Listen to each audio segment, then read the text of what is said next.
விஜயோட பிரச்சாரத்துக்கு கடுமையான நிபந்தனைகளை காவல்துறை விதிக்கிறதாகவும் திமுக அவரை பிரச்சாரம் பண்ண விடாம தடுக்கிறாங்க அப்படின்லாம் அவங்க செய்திகள் சொல்றாங்க, பேட்டி கொடுக்குறாங்க. அந்த நிலையிலதான் திமுக இருக்குதா? விஜய் பார்த்து பயப்படுறாங்க. அப்படி ஒருபோதும் இருப்பதற்கு வாய்ப்பில்லை. எங்களை பொறுத்த இருக்கவும் கூடாது. எல்லோரும் ஜனநாயக நாட்டில் யார் வேணாலும் பிரச்சாரம் பண்ணலாம், யார் வேண்டுமானாலும் பரப்புரையில் இறங்கலாம். அதுல இந்த மாற்று கருத்தும் கிடையாது. அதே நேரத்தில் காவல்துறை என்னென்ன கட்டுப்பாடுகள் எல்லா கட்சிகளுக்கும் அரசியல் கட்சிக்கு விதிக்கிறதோ அந்த கட்டுப்பாடுகளை அவர்கள் மீறக்கூடாது.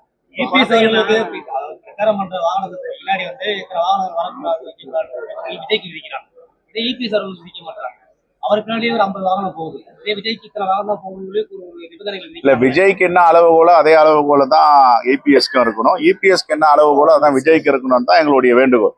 இது ஜனநாயகத்தை பாதுகாக்க வேண்டும். ஜனநாயகத்துல என்னென்ன இருக்கோ, அரசியல் கட்சிகளுடைய அதிகாரங்கள் என்னென்ன இருக்கோ அதுல தலையிடக்கூடாதுன்றது தான் எங்களுடைய. அதுதான் சொல்றேன், எல்லோருக்கும் ஒரே வழியை ஒரே முறையாக சீராக செய்ய வேண்டும். அது ஆளுங்கட்சியா இருந்தா எதிர்கட்சியா இருந்தா என்ன. மாண்புமிகு முதலமைச்சர் போறாருன்னா அவருக்கு செக்யூரிட்டி இருக்கு, பாதுகாப்பு இருக்கு, அதுல முன்ன பின்ன இருக்கலாம். ஆனா பிரச்சாரம் பண்றதுக்கு எல்லாருக்கும் சம உரிமை இருக்கு. அதை தான் நாங்க RSS பிஜேபி திட்டிட்டு இருக்கோம். எதுக்காக நாங்க அவங்களை விமர்சனம் பண்றோம்? அதனால தமிழ்நாட்டில் அது மாதிரி இருக்க வாய்ப்பு இல்லை என்றுதான் நான் கருதுகிறேன். நீங்க இருந்தா சொல்லுங்க, நான் சொல்றேன். அதிமுக வலுவா இருக்கு, உடைக்கணும்னு அவசியம் இல்லை, பாஜக அவசியம் இல்லை. அவர் உலக அதிசயமான வார்த்தையை பேசியிருக்காரு. அவங்க எங்க உடைக்காம இருக்காங்க? மகாராஷ்டிரால போனாங்க, பால் தாக்கரேனாவே மகாராஷ்டிரா நடுங்கும். ஒரு மரியாதையுள்ள தலைவர், அப்படிப்பட்ட வலிமையான தலைவர் குடும்பத்தையே சதைச்சது பாஜக RSS. பால் தாக்கரேக்கு பிறகு அவருடைய மகன் உத்தவ் தாக்கரே அங்க ஆட்சி செய்திருந்தார். அந்த சிவசேனாவை இரண்டாக உடைத்து ஷிண்டே சிவசேனான்னு உருவாக்கியவர் பாஜக.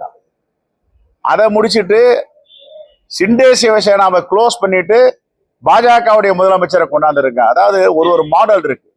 இங்க திராவிட மாடல்ன்றாங்க, நாங்க காமராஜர் மாடல்ன்றோம், எங்க தலைவர் ராகுல் மாடல்ன்றோம். ஆனா RSS மாடல் என்னன்னா, எங்கெங்க உறவு வைக்கிறார்களோ உறவாடி கெடுப்பது.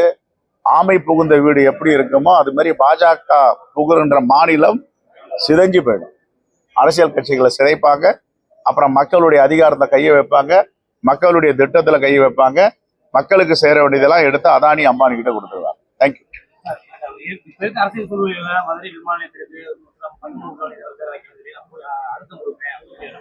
4 வருஷமா இருங்க.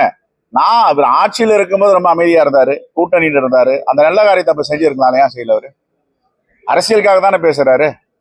உண்மையிலேயே பற்று இருந்துச்சுன்னா அரசியல் தேர்தல் வரும்போது ஏன் பேசுறீங்க? முன்னாடி ஏன் பேசல? செய்திகளை உடனுக்குடன் தெரிந்து கொள்ள கீழ்கண்ட கேபிள் மற்றும் DTH நெட்வொர்க்குகளில் எம்நாடு செய்தி தொலைக்காட்சியை காணுங்கள்.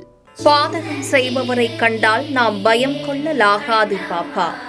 மோதி மிதித்து விடு பாப்பா, அவர் முகத்தில் உமிழ்ந்து விடு பாப்பா. அண்மை செய்திகளை உடனுக்குடன் தெரிந்து கொள்ள இணைந்திருங்கள் எம்நாடு தொலைக்காட்சியுடன்.